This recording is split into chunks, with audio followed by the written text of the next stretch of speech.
안녕하세요. 뭔가 읽어주는 아저씨 반갑습니다. 자, 박경리 선생님의 장편 소설 중에서 시장과 전장 제6장 석산선생 시작해 보겠습니다. 책가방을 든 아이들이 바람을 마시며 국민학교 운동장에서 쫓아나온다. 계집 아이들의 붉은 옷, 푸른 옷이 바람개비처럼 바람에 뱅뱅 돈다. 해는 구름에 가려졌다 나타났다. 길 양쪽에 늘어선 플라타너스는 밑에서 솟구쳐 올라오는 바람에 뒤집혀서 하얀 뒷잎들이 휘말리며 스산한 소리를 낸다. 흙모래를 일으키며 낡아빠진 구식 자동차 한 대가 달려온다. 오더니 자동차는 둔한 몸짓으로 가로수 옆에 머물고 깨어져서 유리창도 없어져 버린 창문에 중늙은이의 웃는 얼굴이 밖으로 나온다. 하군, 기훈이 등을 구부리고 나무 밑을 지나가던 기훈이 돌아본다. 선생님, 놀란다. 그러나 따뜻한 미소가 얼굴에 갠다. 어서 타게. 잘 만났네. 나이보다 젊은 목소리가 기쁨에 넘친다. 운전사가 문을 열어주고 타려고 몸을 숙이다가 기훈은 중늙은이 옆에 앉은 사람에게 잠시 시선을 보낸다. 괜찮어? 자운선생 아닌가?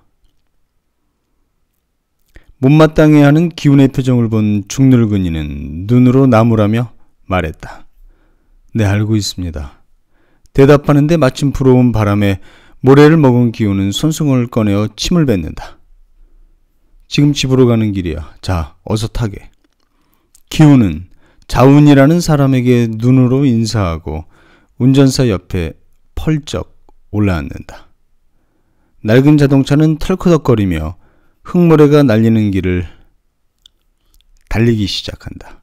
흰 무명 두루마기를 입은 자운 선생은 희끗희끗해가는 수염을 휘날리며 점잖게 무엇을 깊이 생각하는 듯 창밖을 바라보고 있었다. 석산 선생, 중늙은이, 한 시절 전에 영국 신사같이 말쑥한 양복을 입고 자동차 시트에 앉아 몸을 가누려고 애를 쓴다. 길에 웅덩이가 파여서 자동차는 연신 펄쩍펄쩍 뛴다. 키는 컸지만 보통보다 여인 편인데 그래도 양복은 꼭 끼어 거북하게 보였다. 아직 낡지는 않았지만 모양을 보아 털털거리며 달리는 자동차만큼 긴 역사를 지닌 듯 게다가 칼라는 지나치게 풀이 서고 셔츠에 달린 것이 아닌 붙임 칼라여서 그런지 제자리에 붙어있지 못하고 쳐들려 양복깃 밖으로 비어져 나와 있었다. 아주머니가 고물상에서 사오셨군. 자우는 둥그스름한 기훈의 뒤통수를 바라보다가 기침 한 번 하고 남의 탓해서 뭘 하겠소 하던 이야기를 계속한다. 우리 민족이 반세기 동안이나 잠을 자고 있었으니 사이비 애국자 농간에 놀아나는 것도 무리는 아니지. 그 잠을 깨게 해주어야 하오. 석산 선생은 쳐들리려고만 하는 칼날을 두 손가락으로 누르며 사상의 빈곤에서 오는 거요 하며 맞장구를 친다. 도적대들이 몰려와서 나라를 두 쪽으로 갈라놨으니 참말 통분한 노릇이오. 우리 민족의 앞날을 생각하면 막막하외다. 자우는 천천히 억양에 신경 쓰며 석산 선생이 허나 나는 역사의 필연성을 믿고 있어. 필연적으로 제3세력은 커질 것이오. 그래야만 우리는 이 틈바구니에서 빠져나갈 거요. 아까도 서로 얘기했지만 석산의 의견과 내 생각은 좀 다르지요. 무엇보다 나는 지도력의 확립을 주장하오. 강력한 지도력 없이는 끌고 나갈 수도 없고 때려 부술 수도 없단 말이오. 지금까지 군소정당이 유야무야 속에 사라진 이유는 현 정권의 탄압에도 있지만 대가리가 너무 많았던 때문이오. 해외 물을 한 모금 마셨다고, 유치장에 신세를 한 번 졌다고, 그것만으로 모두 대가리가 되려고 하거든. 몸뚱아리가 없는데 어떻게 대가리가 명령을 하오. 어떻게 통수를 한단 말이오. 젊은 사람들이 뭉쳐서 몸뚱아리가 돼주어야 하지 않겠소? 자운 선생은 기훈의 뒤통수를 다시 바라본다. 그러나 내 식견으로는 하다가 석산 선생 역시 기운의 뒤통수를 한번 쳐다본다. 혁명의 기운이 먼저 조성돼야지. 젊은 사람들을 행동으로 몰아내기에 앞서 지식인들을 규합해야 하오. 대부분의 지식인들은 지금 관망하고 있단 말이오. 무르익지 않은 곳에 행동이란 유혈이 있을 뿐이지. 안 그렇소? 자운, 사상의 확립. 기운은 불운한 두 정객의 대화를 들으며 스디슨 웃음을 띈다. 백미러 속의 기운의 웃음을 본 석사는 어깨를 흔들며 햄하고 기침을 한다. 자동차는 좁은 길로 들어가서 블록담을 허물어 판자나무로 만든 구멍 가게에 있는 길모퉁이를 돌아 2층 집 앞에 머문다. 오래 손질을 안 해서 초라한 일본집. 먼저 뛰어내린 기운은 두 정객을 위해 자동차의 뒷문을 열어준다. 석산 선생이 스틱을 들고 뻣뻣한 자세로 내린다. 자운, 들렀다 가시오. 약주나 나눕시다. 그럴까? 약속 시간이 있는데 그때까지만. 자네는 집에 가 있다가 1시간 뒤에 오게. 알겠나? 운전사에게 말하고 자운 선생은 펄러덕거리는 두루마기 자락을 모은다. 좋은 혈색, 수염, 스틱을 비스듬히 잡은 모습. 위엄이 있고 늠름하다. 그러나 석산 선생은 그림책에 나오는 연미복 입은 귀뚜라미 약사. 껑충하게 큰 키에 홀쭉한 바지. 길게 빠진 목에는 쳐들린 칼라. 게다가 스틱을 겨드랑이에 끼었으니 귀뚜라미 약사가 지휘봉을 들고 무대에 나선 것 같다. 저 대머리에다 실크 해트만 올려놨으면. 기운은 몰래 혼자 웃는다. 문살이 잔잔한 일본식 현관문을 드르륵 열어붙이며 석산 선생은 여보, 김여사. 큰 소리로 마누라를 부른다. 여보, 김여사, 손님이요. 또 한 번 소리 지른다. 에그머니나 자운 선생님 어서 오세요. 내리다지같이 만든 검은 양복을 입은 뚱뚱한 마누라가 쫓아나오며 사람 좋은 웃음을 웃는다. 안녕하셨습니까 부인? 하고 자운은 현관 구석에 스틱을 놓는다. 비 오시는 날 말고는 언제나 일이 피둥피둥하답니다. 자운 선생님 어서 올라오세요. 일단 자운을 모셔 올려놓고 하군이 웬일이야? 올라오더니 자주 오네? 1년씩이나 얼굴 구경도 못할 때가 있더니만. 자, 어서 올라와요. 아들이 돌아온 듯 정답게 쳐다보며 웃는다. 기운도 싱긋 웃어준다. 길에서 만났길래 담아 신고 왔지. 석산 선생은 큰 공이라도 세운 듯 뻐긴다. 잘하셨소. 마침 잘 만났구려. 어쩌다가 장가도 못 가고 남자 나이 30이 넘었는데 이러고만 있을래? 죽으면 몽다리 귀신 된단 말이야. 몽다리 귀신. 그래도 옷은 말쑥하게 입고 다니노만. 김 여사는 아래 위를 훑어본다. 세탁이야 어제 제가 합니까? 세탁소에서 해주는걸요. 김 여사. 그 여사답지 못한 말씀은 그만두시고 우리 올라갈 게니께 귀한 손님을 위해 주안상이나 준비하시오. 네, 어서 올라가세요. 자운 선생님 어서 올라가세요. 이거 죄송합니다. 졸지간에 와서 폐가 되지는 않을는지. 석산 선생은 자운을 먼저 올라가게 권한다. 삐걱삐걱 소리가 나는 층계를 밟고 기운이 맨 나중에 올라간다. 죽으면 몽다리 귀신 된단 말이야. 김 여사의 말이 귓전을 친다. 죽고 나면 아주머니는 그 말을 하면서 우시겠지? 선생님은 팔짱을 끼고 바람벽만 바라보시고 기운의 눈이 석산 선생의 발로 내려간다. 군대에서 흘러나온 싸구려 무명 양말. 그나마도 뒤꿈치에 녹두할 만한 구멍이 뚫려 있다. 팔조 다다미방. 창문이 바람에 덜거덕거린다.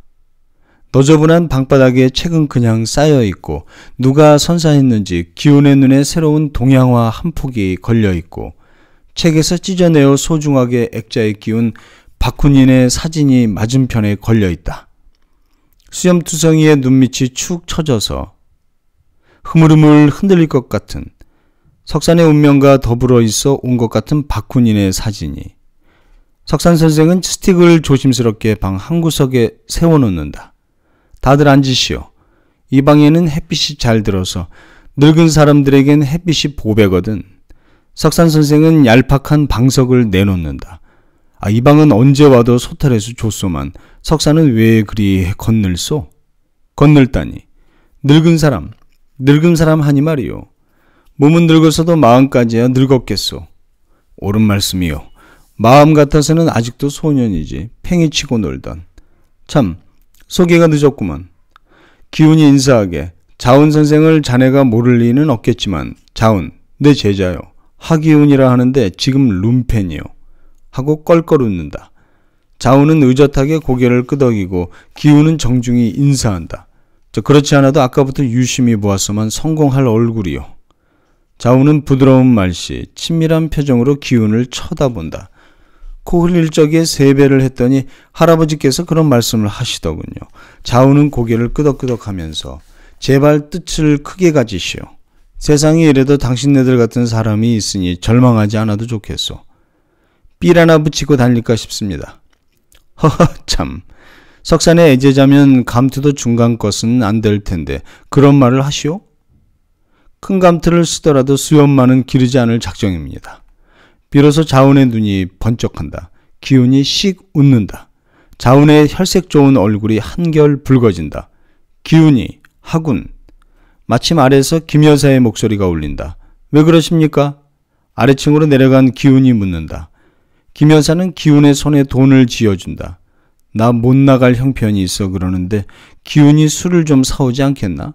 여기서 모퉁이만 돌면 가게가 하나 있어. 외상이 있군요. 잔말 말고. 기훈은 길모퉁이를 돌아 정종 한 병을 사가지고 털레털레 돌아온다. 엉망이군요. 술병을 놓고 어지러진 부엌을 돌아보며 기훈이 말한다. 글쎄 식모가 나갔잖아. 노인네 두 식구에 할 일도 없는데 식모가 붙어나질 못한단 말이야. 외상 얻으러 가기엔 진저리가 나서 그렇겠죠. 뭐 도와드릴 거 없습니까? 기훈은 팔을 걷는다. 그도 그럴 거야. 항상 예산 없이 살아가는 게 우리 살림이니 그 찌개 냄비 좀 내려놔요. 김 여사는 주전자에 정종을 쿨쿨 쏟으며 말한다. 자네가 우리 집에 와 있으면 얼마나 좋을까. 옛날처럼 호떡만 먹이려고요? 참 세월이 빨라. 우리가 하얼빈에 살 때 호떡 많이 먹었지. 눈이 녹기 시작한 이른 봄에 집이 무너질까봐 밤새 잠도 못 자고 셋이 모여 앉아 나를 밝힌 일 생각나나? 생각나고 말고요. 그때나 지금이나 아주머니는 여전히 살림을 못 하시는군요. 잔말 말고 이 정종 주전자나 올려놔요. 그리고 또 멸치 볶는 게 좀 남았을 텐데. 김 여사는 커다란 사발에 계란을 2개 깨뜨리고 계란 껍데기를 빈 바켓스에 던진다. 기훈이도 고생 많이 했지. 날 없고 병원에 다니던 일 생각나나? 생각나고 말고요. 그 소금은 안 넣으세요? 아참. 김 여사는 풀고 있던 계란에 소금을 뿌린다. 기훈은 정종을 내려놓고 프라이팬에 기름을 치고 풍로 위에 올려놓는다. 기름 타는 소리가 빠지직 난다. 김 여사가 그 위에 푼 계란을 쏟아붓는다. 안주 먼저 장 많고 술은 맨 나중에 데워야죠. 그래. 자운인가 박신가 하는 양반 요전번에 왔었는데 내 요리 솜씨를 칭찬하던걸. 자가용 타고 다니면서 우리 된장찌개가 입에 담길 턱이 없을 텐데 말이야. 계란을 말아서 도마위 위에 꺼낸다. 기훈은 술주전사를 얼른 올려놓는다. 김 여사, 그건 뭐라우? 관동 요리를 하시나? 2층에서 석산 선생의 목소리가 들려온다. 네네 가져가요. 환갑이 다 돼가는데 언제 거정 큰 애기라니까. 중얼거리며 상을 본다. 이제 다 됐어. 올라가지. 술상을 든다. 전 안 가겠어요. 왜? 기분이 안 납니다. 좋도록. 자운 선생이 마음에 안 드는 거로군. 몸이 뚱뚱해서 층계를 밟는 소리도 크게 들린다. 기훈은 부엌 뒤에 응달진 좁은 빈터로 나간다. 식구도 적은데 밀려났다가 한꺼번에 했는지 빨래가 망국기처럼 널려 하늘이 보이지 않는다. 기훈은 바람에 떨어진 빨래를 주워 빨랫줄에 도로 걸쳐놓고 담배를 붙여문다. 기훈이 언제 내려왔는지 김 여사가 부엌에서 불렀다. 거기 왜 그러고 있어? 2층에 올라가기 싫거든 안방으로 들어가요. 내 술상 차려줄게. 여기가 좋습니다. 김 여사는 시끄러운 소리를 내며 부엌 안을 치우기 시작한다.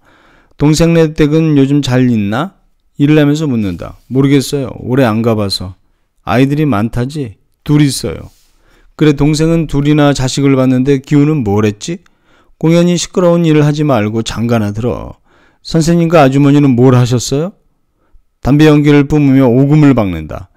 우리야 팔자에 없는 자식 바란들 소용있나. 그래도 같이 따라다니며 고생은 했지만 외로운 줄 모르고 살아왔지.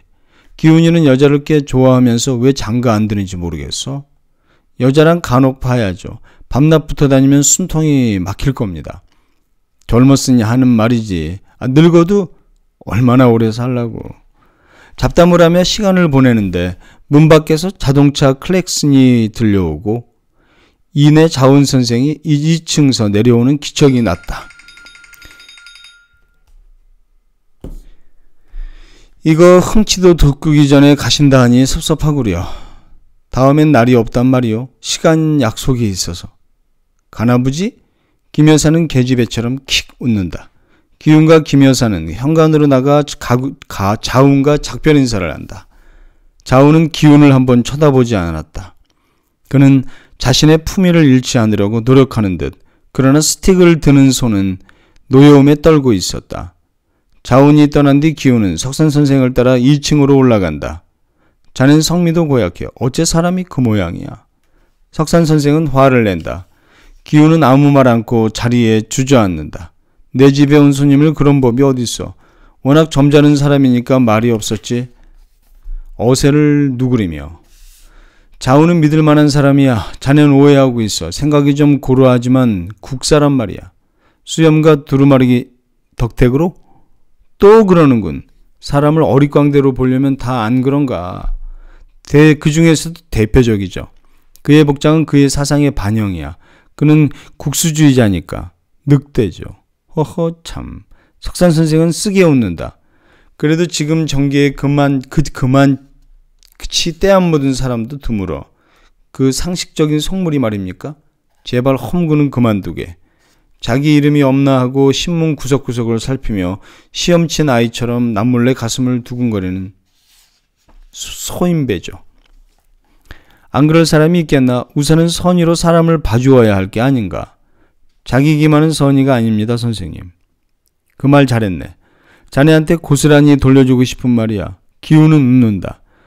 언젠가 선생님은 니체의 말이 옳다고 하셨습니다. 동정에는 덕으로 가진 참혹함이 있다고요. 여전히 싱글싱글 웃으며 바둑이나 두세. 석판은 바둑판을 꺼낸다. 석사는 바둑판을 꺼낸다. 죄송합니다. 뭐 계속 틀리고 있으니까요. 요즘은 바쁘십니까? 바쁠 거 없지. 신문은 폐간되고요. 팔을 하나 분질러 놨다. 투지를 이루셨군요. 비꼬듯 말한다. 망중한 일세. 석사는 바둑알을 놓다가 힐끗 기운을 쳐다본다. 서글픔과 지친 얼굴이다. 안 됩니다. 선생님. 하나를 택하십시오. 떠밀고 나가듯 우악스럽게 그러나 장난기가 섞여 있다. 나는 택하지 않겠어. 결코 그들, 어느 편의 그들도 믿지 않으니까. 극단과 극단은 파괴와 멸망이 있을 뿐이야. 파괴와 멸망 속에 중간 노선은 편히 있으리라 믿으십니까? 하다가 싱거워졌는지 외면을 한다. 믿지 않지. 믿는 것은 어리석은 짓이야. 믿는다는 것은 광신, 믿기 위해서는 방편과 폭력이 따르는 법이니까. 모순이죠. 광신 없이. 방편과 폭력 없이 민중을 끌고 나갈 수 있겠습니까? 믿음이 없으시다면 차라리 모든 것에서 손을 떼십시오. 그러나 나는 할 말이 있지. 그놈의 광신과 방편과 폭력을 때려부셔야 한다. 그것에는 또 광신과 방편과 폭력이 따라야 합니다. 아무것도 믿지 않으려는 개인의 힘이나 수가 더 크고 많다는 걸 명심하게. 그것이 뭉쳐진 일이 있습니까? 슬로건 없이? 불신하는 것도 하나의 도그마가 아닌가요?